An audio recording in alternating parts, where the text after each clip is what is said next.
మీకు కృష్ణకుమారి గారికి పరిస్థితుల వల్ల కొంత రిఫ్ట్ వచ్చినా మీలోని ఒక ప్రొటెక్టివ్ అక్క మాత్రం ఒక సందర్భంలో విపరీతంగా మేలుకుని ఎన్టీ రామారావు గారు కృష్ణకుమారి గారు వివాహం దాకా వారి విషయం వెళ్ళిందని తెలిసి ఆ తర్వాత గొడవలయ్యి ఆయన ఒక అడుగు వెనక్కేశారు అన్న తర్వాత మీరు వెళ్ళి ఆయన నిలదీసి తిట్టారని అంటుంటారు, నిజమా? మై గాడ్, ఏమండి ఒకటి చెప్పనా, ముందు అసలు ఒకళ్ళ పర్సనల్ విషయాల్లో ఒకళ్ళం ఏనాడు మేము ఇంటర్ఫీర్ అవ్వాల. వాళ్ళిద్దరూ వివాహం చేసుకుందాం అనుకుని అది ఫెయిల్ అయితే మధ్య నేనెవరినని వెళ్ళి ఆయన్ని తిట్టడం, చెడామడా తిట్టాల్సిన అవసరం, లేకపోతే దెబ్బలు కొట్టాల్సిన అవసరం నాకు లేదు కదా. అలాంటిది అసలు అలాంటి ఇన్సిడెంటే జరగలేదు. రామారావు గారికి నేనంటే ఒక విపరీతమైన గౌరవం ఉండేది. ఫిలిం డెవలప్మెంట్ కార్పొరేషన్లో 2 సార్లు నన్ను ఆయన వేసుకుని నా చేత పని చేయించుకున్నారు అక్కడ. ఆయన టాలెంట్ మీద ఆయన ఎదిగిన తీరు, అంబరానికి వెళ్ళిపోయాడు కదా అద్దాల రాముడు.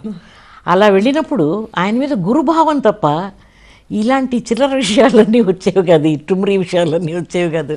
పైగా ఆయనకి ఏం వీక్నెసెస్ ఉన్నాయో, ఆయన ఎవరిని పెళ్లి చేసుకోవాలనుకున్నాడు అంటే, మా చెల్లెలకి అప్పుడు పెళ్లి కాలేదు కాబట్టి అలాంటిది ఏదైనా ఒక థాట్ ఉండుండొచ్చు, తప్పని నేను అనలేదు. బట్ అప్పటికే రామారావు గారికి పెళ్ళయింది. ఆయన కూడా వివాహం చేసుకుందాం అనుకున్నారు కృష్ణకుమారి గారిని అన్న ఆ టాక్ మాత్రం విపరీతంగా ఉండేది. అవును, మీ దాకా వచ్చినప్పుడు what did you feel? I told her only once when we were talking generally.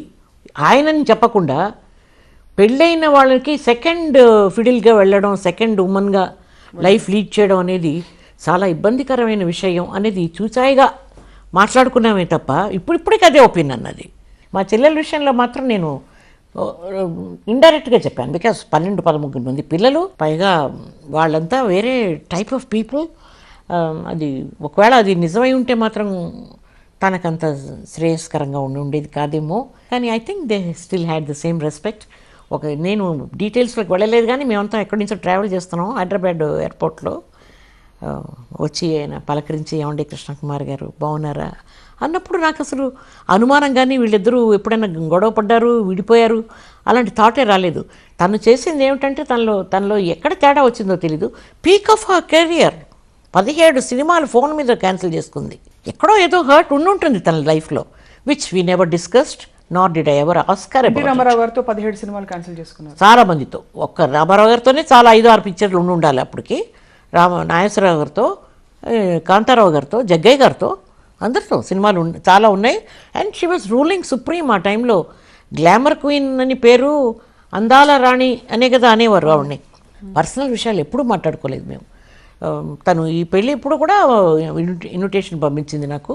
అయినా కూడా నేను ఏమిటి ఎవరు ఏమిటి, నాకు ఒక చోటు నుంచి మాత్రం,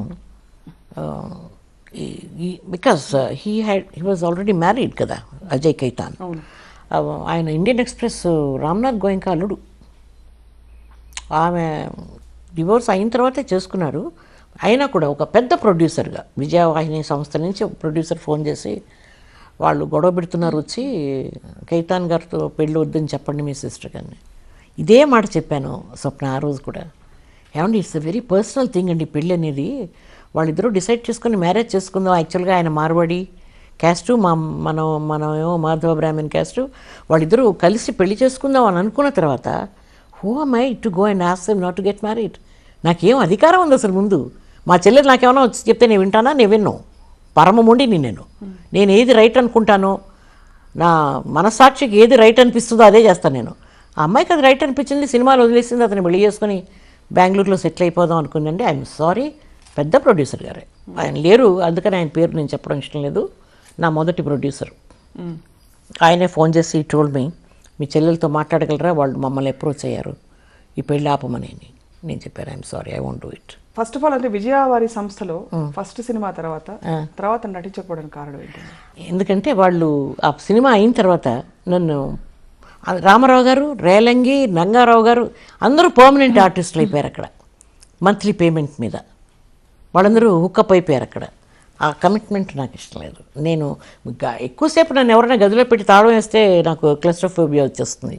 అలాంటి దాన్ని నేను ఒక కంపెనీకి, ఒక సంస్థకి 3 ఏళ్లకో 5 ఏళ్లకో నేను కాంట్రాక్ట్ రాసి ఇంకెక్కడ బయట యాక్ట్ చేయకూడదు అన్న రూల్ పట్టుకొచ్చారు వాళ్ళు. I said, no, that's not my aim of life.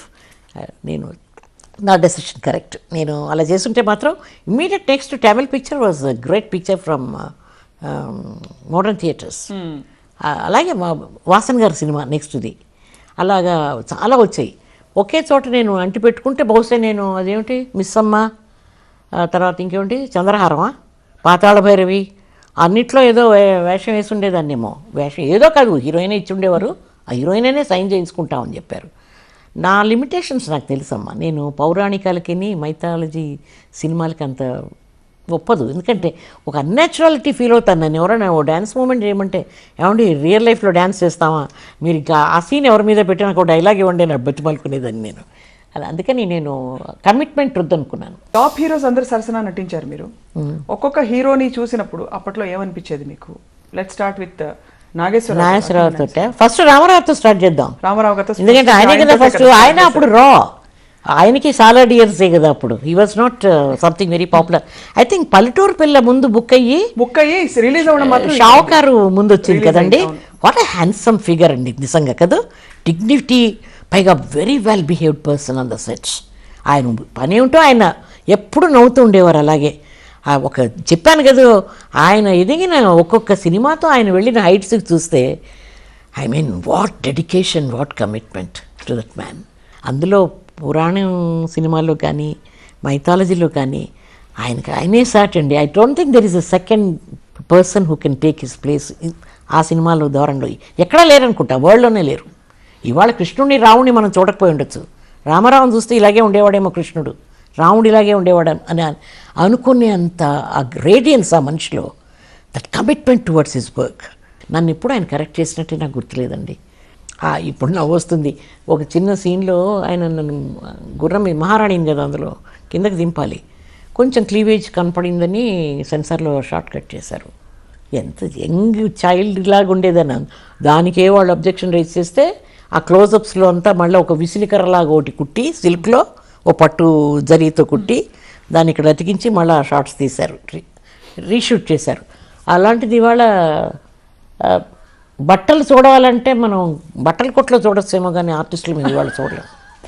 ఆయన మాత్రం చాలా సిగ్గుపడేవారండి. ఏదైనా చెప్పాలన్నా కూడా తలంచుకునే జానగారు ఈ సీన్ని ఇట్లా చేద్దాం అనేవారు తప్ప I had total admiration for that man. ఒక గురుభావం తప్ప ఇంకొకలాంటి థాట్ వచ్చేది కదండి నాకు. ఆయన అంతే, నాకు ఎంజీఆర్ గారు కూడా అంతే. ఎవరిని ఎట్లా ట్రీట్ చేయాలో తెలిసిన మనుషులు వీళ్ళిద్దరే. అలాగే నాగేశ్వరరావు గారికి ఆయన చాలా కలుపుగోలుగా ఉంటూ అందరినీ సరదాగా పలకరిస్తారు. అబ్బో ఆయన ఈజ్ రియల్ గ్రేట్ క్యారెక్టర్. ప్రస్తావన వచ్చింది కాబట్టి before you talk about him, doctor చక్రవర్తిలో ఆ ఎక్స్ప్రెషన్ ఒక్కసారి మా ప్రేక్షకుల కోసం. నీవు లేక వీణ పాట సావిత్రి గారు పాడుతూ ఉంటారు. మీరు అసహనంగా నన్ను బలవంతంగా తీసుకొచ్చి కూర్చోబెడతారు అక్కడ. ఈవిడికి ఒకలాంటి జెలసీ, ఒక ఫీలింగ్ ఉంటుంది. అంటే తన హస్బెండ్తో ఈ అమ్మాయికి ఏదో సంబంధం ఉంది. చెల్లెళ్ళు అన్నది చివరిదాకా చెప్పరు కదా, చెప్పరు. సో దానికి బోరు వెళ్ళిపోవాలి అక్కడి నుంచి. అందుకని ఇంకా చూస్తుంది అందరి మొహాలు చూసి అంటుంది. That one thing got so much of ovation. Bore కొట్టింది నాకు ఇక్కడి నుంచి లేవాలి అన్నది అనకుండా టైం చూసి ఒక లుక్ పారేస్తుంది అంతే. ఆ విషయంలో విశ్వనాథ్ గారండి అనదర్. ఆయన 10 సెంటెన్సెస్ మాట్లాడాల్సిన చోట ఒక్క చిన్న ఎక్స్ప్రెషన్ కానీ, ఒక చిన్న ముఖభావం కానీ, ఒక చిన్న జర్క్ కానీ లేకపోతే బాడీ లాంగ్వేజ్ అస్సలు ఇష్టం ఉండదు ఆయనకి. ఊరికే ఎగ్జాజరేట్ చేసి మాట్లాడాలో అవన్నీ ఇష్టం ఉండదు. ఆయన ఒకడు జెమ్ ఆఫ్ ఎ డైరెక్టర్. నాకు ఏంటి బాధ అంటే ఆయనతో ఒక మంచి క్యారెక్టరు చేయలేకపోయానని అనిపించింది. ఎందుకంటే గుండమ్మ బొట్టు పెడతాలో కామెడీ రోల్ ఇచ్చారు నాకు ఆయన.